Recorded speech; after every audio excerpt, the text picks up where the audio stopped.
More. Dave Keating joins us from Brussels. Dave, tell us first of all why Kaili is staying in prison, at least until next week. Well, the ostensible reason is because there was a strike at Heron prison, which is outside Brussels, where she is being held. And ostensibly, she requested not to delay this pretrial hearing because it was going to be difficult getting out of the prison. That may indeed have been the reason. However, there's speculation that she may have wanted to have a different hearing date than her boyfriend, her partner, who is also charged here, also one of the people arrested.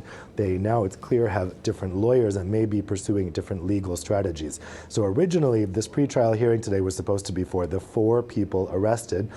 Because Kaili deferred hers, it's just for the 3. We're still waiting to hear for those other 3, including her boyfriend, whether or not they will be staying in jail while they await their trial. But for Kaili, we won't find out until next week on the 22nd.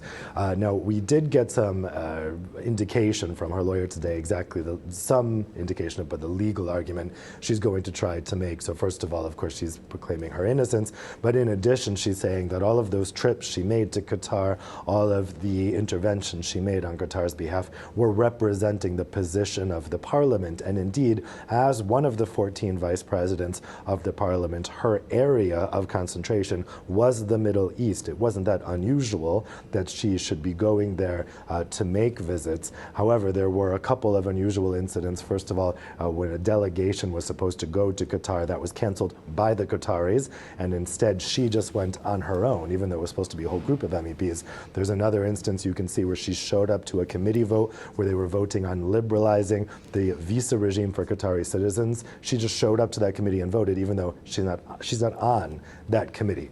So we'll see her legal defense evolve here. We'll also see next week if she's going to have to stay in jail, and we're waiting for the news about the other 3 people to see if they will have to stay in jail before they face trial.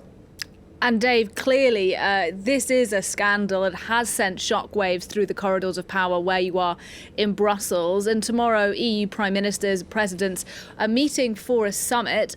Do you think it's likely they're going to discuss what's been happening? The short answer is no. As is customary, the European Parliament President, Roberta Metsola, will brief the leaders ahead. It's always the first item on the agenda, and of course, she will talk about this scandal. But I've just been talking to a senior EU diplomat who says that will be the end of it. They do not intend to discuss this because as far as they're concerned, this has nothing to do with their institution, the European Council. This is a problem for the European Parliament and for the Belgian authorities. And that has very much been the attitude of the European Commission as well. This is a European Parliament problem, nothing to do with us. The problem is, it is hard to believe, given the amounts of cash involved here, that this effort by the Qataris, this alleged effort, if indeed it did take place, was only targeting the Parliament. After all, the Parliament is the least influential, the least powerful of these 3 institutions. But senior diplomats have been saying, look, no national parliament has been touched by this. The council, of course, is made up of the 27 national governments. And until then, this is not something that concerns us. I asked, well, will the council talk about upgrading their transparency rules? Right now, they basically have none, even though there is an EU transparency register for the Commission and the Parliament. The council doesn't have to declare any of its meetings, and it's known as the most secretive, the most opaque EU institution. The answer was a square no. We don't do that. We're the council.